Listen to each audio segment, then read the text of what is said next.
Well, hey there, everybody. Welcome to the, I guess today would be the February 7th, 2023 edition of Cambridge Inside Out. I'm Robert Winters, and normally I would always like to have another person on here with me, whether it be Judy Nathans, Susanna Sagat, or Patrick Barrett. It would appear that today it's going to just be me, so I hope people are okay with that. So I'd like to begin just by mentioning a few things of some significance that have been happening very much lately. One thing I wanted to maybe speak to like right away is, and I'm going to share the screen here just to talk a little bit about this right here, was that February is Black History Month, and our former mayor and beloved city councilor Denise Simmons has been working pretty hard for some time, trying to establish a Cambridge history, or a Cambridge Museum of History and Culture. And one of the events that they had on Saturday is like the afternoon after the brutal cold night was something they call the Black History Stroll for the year 2023 that they hosted down at the Kendall Center Public Lobby, which is kind of a new thing as part of that whole Google reconstruction that they did down in the heart of Kendall Square. And it was particularly delightful, I have to say, going there, not only because I got to mix it up with a lot of good friends, which is always a lot of fun, but also it was extremely interesting. You know, there were some particular people, and we even got our little gift when we left, which were replicas of some of the posters. There were about 17 individuals and institutions that were recognized in there. You know, but and again, I urge people to find out more about it, because their website, and actually the page that I'm displaying here even has links in it to the website for the Cambridge Museum of History and Culture, as well as the specific stroll that I was on. So what I'd like to, you know, just as an illustration, one of the great delights about this was that, you know, part of the posters that were actually given out, there was one that featuring my former neighbor, Floyd Freeman, who passed away a few years back, but definitely one of my favorite neighbors of all time. And as well as his wife, Alice Freeman, who was an extraordinary person in her own right. I'll just mention, just because it was actually good, it was news to Mayor Simmons when I told her about this. There was an organization, it was called, I believe it was called the Women's Service Union, or I could have that just a little bit wrong, but it was basically an organization that Alice Freeman was very involved in, and what they did is they assisted Black women coming from the southern states, getting them situated up here in and around Massachusetts and elsewhere, by getting them, you know, work. Back then, you know, it was one of the the jobs was available as domestics. So they basically got people situated, found them housing, did a tremendous amount of work, and, you know, helping people when they were getting relocated up here to this area. And she was an incredibly vital person, and it was so delightful to see that she was one of the honorees there. There's a really great video that was produced by, I think it was in Boston, I'm not sure now. I think I saw it on public access TV. Probably originally it was rebroadcast on CCTV by a fellow named Rudy Hippolyte. That was all about this organization, the Women's Service Club. Was the name of the organization, you know. So anyway, that I believe the display it's on display down there at the Kendall Center public space. You may also want to go up to the main library, where there's a really, really nice exhibit as well, you know, honoring Black History Month. And you know, and I'll say one other thing on this, which was that it was one of the, I guess you could call her the featured speaker, in addition to the one and only Marvin Gilmore, who was great as always. But somebody named Dr. Cheryl Townsend Gilkis, hope I'm pronouncing that correctly, who really, really encouraged everybody to learn about their own personal history, said something that really sort of resonated with me. Said, if your father, for example, worked for the city, don't just say he worked for the city. Ask what he did for the city. Tell the story. Basically, the stories of everybody, not just famous people, really are part of Cambridge history or the history of wherever you happen to be. So I actually found this to be a rather inspirational event while I was there. Now, on the other side, and again, I will also do a little share screen to highlight something else, which was a really, really significant passing, which is Alice Wolfe. Alice Wolfe, who was city councilor, mayor, state representative, school committee member, really one of the major figures in really 20th century Cambridge political life.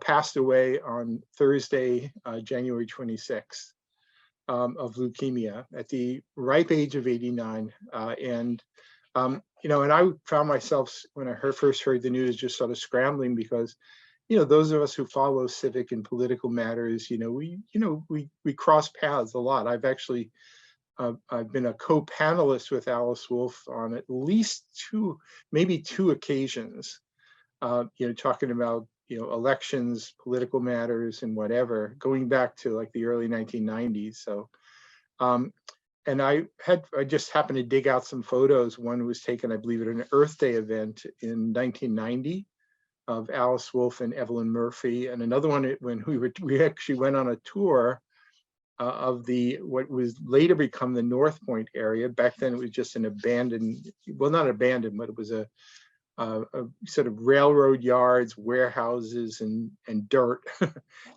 rubbish transfer stations, and things like that. And we went on a tour there. At the time, the big issue was what we called Scheme Z, which was actually part of essentially the Big Dig project. And I took photos. And it's interesting. You don't think too much about the photos until many years later, when a significant person passes away, and then you find yourself just glad that you were able to take the photos at the time. Alice's story is an amazing story. She originally born in Vienna in 1933, and was there for when the Nazis came to power. Her family escaped.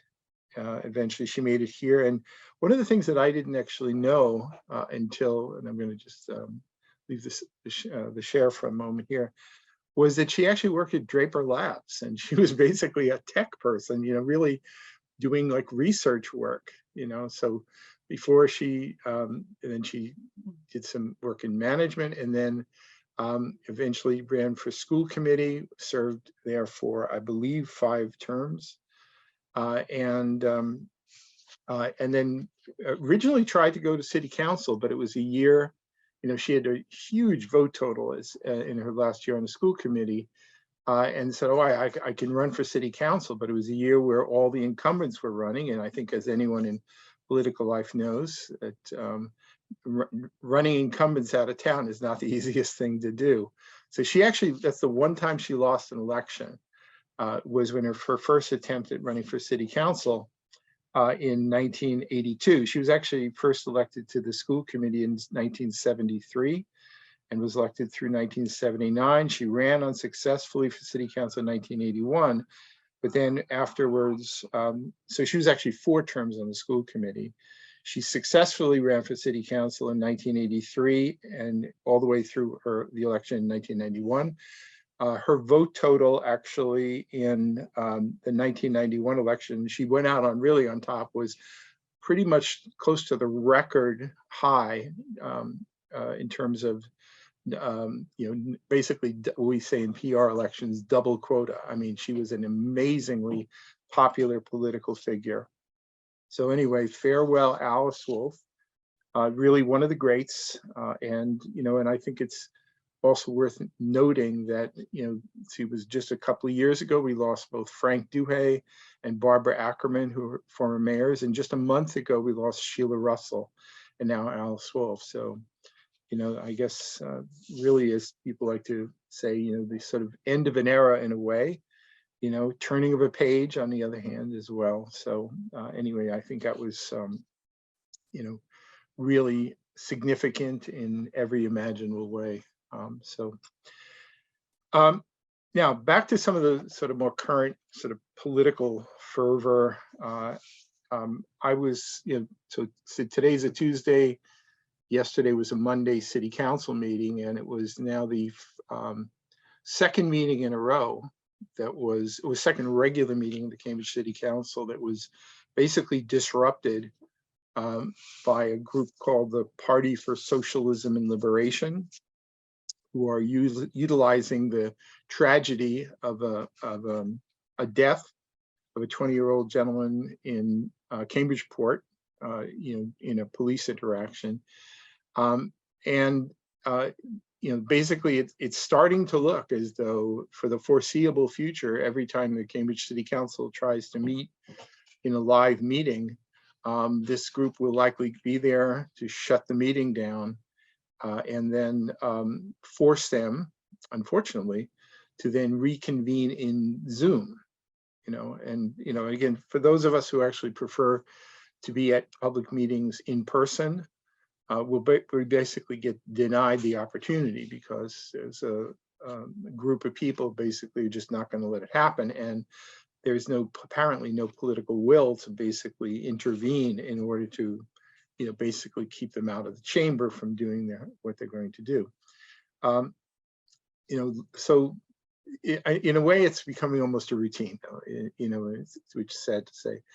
From my point of view, the previous meeting, which was held on January 23rd, was actually more problematic because in that one, there was nothing on the agenda having to do with police or anything really. So this particular group of people, I was there in person, and I was kind of curious, like why seemed to be a lot of people who were just sitting here. Are they visitors? What's going on? And they just kept quiet until the public comment period was completely over, and then they unfurled a banner, stood up, and basically just started chanting, and released the name of the officer who was involved in the shooting, and just we're not going to compromise at all, and it got pretty ugly. I got pretty angry. I'll be very upfront about that because one of our Cambridge City Councilors, who happens to be chair of the Public Safety Committee, is Quentin Zondervan, and his aide chose to then join ranks with the protesters. Now, again, free speech is one thing, but as I like to say, is in a sort of a mild analogy. I mean, I teach mathematics, but if I were to get up in front of my classroom and abuse my position as the professor and then start spouting my political points of view and whatever, people would say, you can't do that, Robert. That's just not exactly right. And in our particular context here, where you have one city councilor, chair of the Public Safety Committee, basically, assisting in the shutting down of a city council meeting. I don't think his colleagues were particularly pleased about this, but also joining in as they were referring to our police commissioner as a murderer, heaping all sorts of abuse. Now I don't think it's necessarily a violation of the charter, but there is a provision in the charter that basically says if you're an elected city councilor, you actually have less right than a private citizen to basically pressure a city employee or certainly a city department head. So when you're joining with a bunch of protesters making demands of the police commissioner, maybe a violation, but certainly not what I would call good protocol. But it was Mayor Siddiqui who appointed this gentleman as chair of the Public Safety Committee. I think that was a grave error, which could still be corrected. I would love to see it corrected. But anyway, that was primarily the January 23rd meeting. Now, at last night's meeting, there were, as you would well expect, there were a number of agenda items that did have to do with police procedures, police equipment, and whatever. most of which were really good and proper. You know, for example, there has been a call for body cameras, body-worn cameras for police, something that the police do not object to, nor does the police commissioner, police union. People say we're okay with that. Ironically, the one group of individuals who seem to have a problem with this were the protesters. You know, I have a little hard time understanding that quite personally. And it was interesting that when there was a vote taken to basically pursue a policy that the Cambridge Police Department would been, you know, police officers would use, you know, they would acquire body cameras. The one dissenting vote against it was Quentin Zondervan, the chair of the Public Safety Committee, who also took the opportunity to make it clear that he didn't want to see any more resources expended toward the Cambridge Police Department whatsoever. Now, if I was a member of the Cambridge Police Department and I was called to, you know, if I had to perhaps participate in a public safety committee meeting with a chair who is as openly hostile to the department, I think I would have some misgivings about even showing up, quite honestly. So anyway, I think this is a problem, and it's a problem that could be corrected and should be corrected, but I seriously doubt whether it will be corrected. There were some new revelations I didn't even know about, is that the Police Review and Advisory Board was actually obliged to be issuing reports, you know, and communicating them, I believe, to the City Council, which hadn't actually been done, but it's not the only thing that should be going on that hasn't been done in the history of the city. But so anyway, there was a big, gigantic load of these reports were made available to the City Council at this meeting. So anyway, maybe that's enough on the police related matters. Actually, I think there was one other thing that was potentially controversial that was actually made subject to the charter right.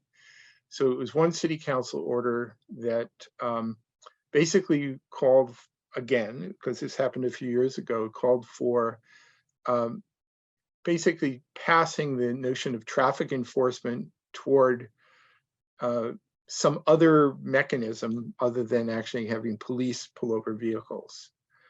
Now, considering some of what has actually been found when police have pulled over vehicles, some significance, I don't know that this would be such a good thing to pass to another agency or other individuals. I think at some point somebody suggested, well, I don't even remember now. But anyway, this was made subject. There were at least 2 city councilors ready to exercise their charter right to say, not so fast. And that was another part of happened at the meeting last night. In non-police related matters, I just want to say that there were a number of kind of ideas and potential programs that have been floating around for a while.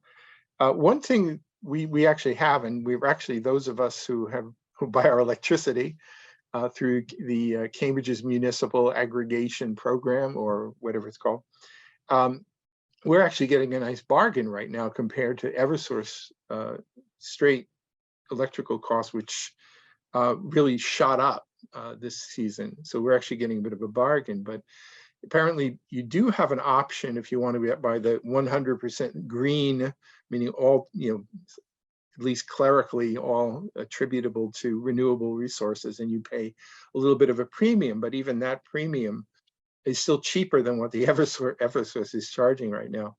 One of the things I did find interesting, because I think it's a bit telling, there was a City Council order sponsored by councilors Nolan, Zondervan, Siddiqui, and Mallon, making reference to what I referred to as the next iteration of the Cambridge Community Electricity Aggregation Program, and within the order making some suggestions. Now, I don't know how people feel about this, but basically what they were suggesting should happen is that the right now, you know, if you just sign on for electricity in Cambridge, you by default go to the regular Cambridge program, but you don't go by default to the 100% renewable, but you can choose to pay the little bit of a premium to do that if you wish. They want to change it so that by default, you have to get the 100% renewable, and then you have to go out of your way if you want to pay the lower price. Now, I don't know how everybody feels about mandates versus choice. I tend to be more pro-choice, quite honestly. So that for me, my choice would probably be to just go for the least expensive one, which maybe make you a little bit less righteous than some folks would love, but that's just the way I'm inclined to go. But apparently we have some city councilors who would prefer to impose the righteousness upon you and then ask you to opt out if you so choose. So anyway, I find these kinds of things interesting only because there has been a bit of a trend toward city council imposition of standards, and so that you don't necessarily get a choice, whether it's my choice to remove a tree on my property. They say, well, no, Robert, you can't do that. We'll decide that for you. And in perhaps more subtle ways, even my choice of transportation, we have a city council which is, at every possible turn is trying to make it harder for you to do certain things and easier to do other things. And make no bones about the fact that their goal is pretty much to say, if you drive a car, we don't want you to be doing that down the road, pardon the pun there. Those of us who do not drive excessively, but we do appreciate having it, I certainly am always on the lookout for, well, what are they going to do next to make it harder for me, but that's who we have. So now, another thing that was, I think, kind of interesting is there's been some zoning related things that have been in the offing lately. Was one, a city council originated petition that called for restricting labs from major squares, and actually really most of the city except some industrial zones, which was referred to a committee, but then Mr. Zondervan basically pulled together people who then put a citizen's petition more or less doing the same thing. So there's been a bit of a controversy because of the way he tried to force the hand over the objections of his colleagues. So there are these two kind of dueling petitions right now, and now the city solicitors have been drawn in here because there are certain prohibitions under state law about whether you can have so let's just say you were to reject one petition, then there are certain circumstances under which you could not then do a similar petition. So in the situation we're in right now, this is sort of a delicate little dance here. But I believe if they simply let the one, sort of just leave it on the table and don't act on it, then they don't run afoul of the state law, and then they can act on what I would suggest is the one that has been subject to a much more inclusive and thoughtful process. So, another thing, again, I hate to bore people with zoning related things, but there was a kind of an oddity a couple of weeks ago at the last regular meeting where there was a zoning petition which would allow for some additional density of housing, but not in a crazy way a la ABC. It was by a fellow named Doug Brown. But it was submitted with just one signature. And initially, it was then referred to the Ordinance Committee and Planning Board, and I thought that was a little odd because I thought, don't you need at least 10 registered voters that have been certified in order for a petition to sort of go into the process? And there was a misinterpretation by the city solicitor at the previous meeting, so the council voted it. So now they're in a position they have to rescind their vote because now there's been a change of opinion, and in fact, it's not enough to have one signature. Apparently, I could, if I wanted to rezone my house, which would be ridiculous because that would be spot zoning, and that's all it was affected. I could just basically submit the petition. I didn't need any other signatures, but the Brown petition would actually affect the whole city. So, I think it kind of was obvious to me a few weeks ago that would require at least the 10 signatures. So anyway, that turned into a bit of a kerfuffle last night. But hey, what can you do? One of the other oddities, amongst many that I'll just mention here in the last couple of minutes of this segment, was there was this committee report from the Government Operations Committee, well, actually Government Operations Rules and Claims Committee, where the city manager had done a very nice report all about the city's boards and commissions that I think came to the city council. I don't know, it was either November or December. And so they had a committee meeting about this, and it was only now getting reported. So sure, this will be like watching paint dry. This is like nothing, right? But within the text, some of the city councilors have basically expressed some dissatisfaction that there are still some boards that do not require city council confirmation.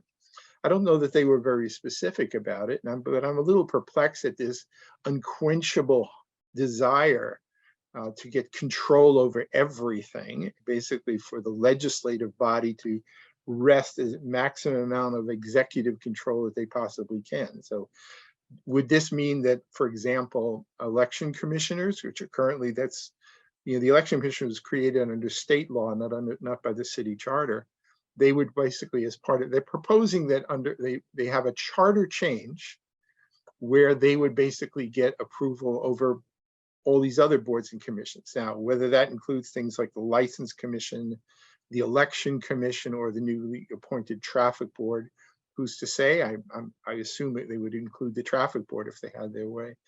But again, I just think it's something people should sort of kind of keep an eye out, because there seems to be a bit of a hunger for power that goes on here. So anyway, I think we're pretty much winding down for the first segment here. So I'll be back in a few minutes on Cambridge Inside Out.